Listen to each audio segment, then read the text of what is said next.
Israel's army has issued new orders to further displace people in southern Gaza, an area that was declared safe. Israel says it's dividing the entire Gaza Strip into zones to let people know which areas to leave. It is now saying, so these are the zones, these are the subdivisions that Israel has put on its map, and it's now saying that these districts, the ones in yellow of Han Yunis, that's the largest city in the south, will become areas with, quote, heavy fighting. And Israel is ordering people to move to these refugee camps. Now, the wording of the displacement leaflets suggests that the survival of Palestinians is now their own responsibility. Take a look at the situation on the ground.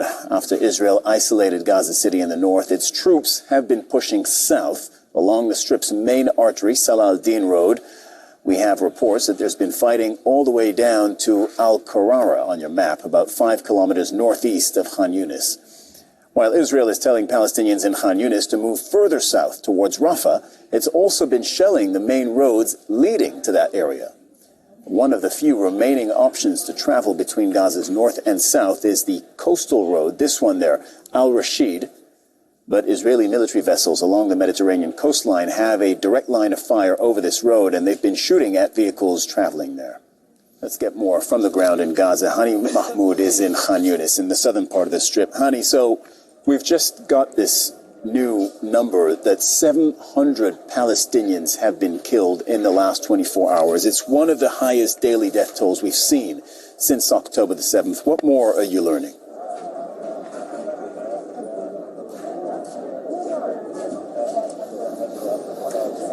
Yes, indeed. That number has been confirmed by the Ministry of Health here. In 700 people have been killed, and we are looking into an increase of this number in the coming hours as there are still more people under the rubble. It's only normal for this number to go up rapidly because we're talking about entire residential blocks are being targeted.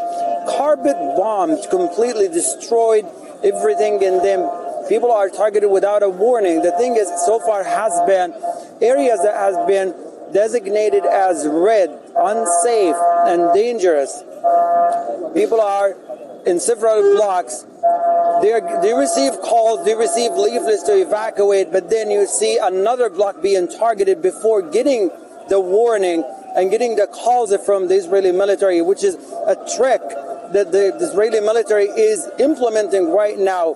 What people are doing so far, they are moving from one block to another, but at the same time of their movement, they get targeted before getting to the safe area. We're expecting the number to increase in the coming hours. As I said before, there are so many people under the rubble as of now. We're talking about entire blocks with more than 20 and 30 residential homes in every block being targeted massively with barrage of airstrikes and artillery and heavy artillery shelling. And so far, we're looking at people are pushed into areas similar to more of like a concentration zone. We're talking about 1.7 million people are asked to move further south, but at the same time, while they're trying to evacuate, to move there, they're getting bombed. That's the tragedy of the situations right now. Roads are getting bombed, destroyed. There's nowhere for people to go. There's no safe route for people to take. It's a risk, 100% risk for everyone living in Gaza right now.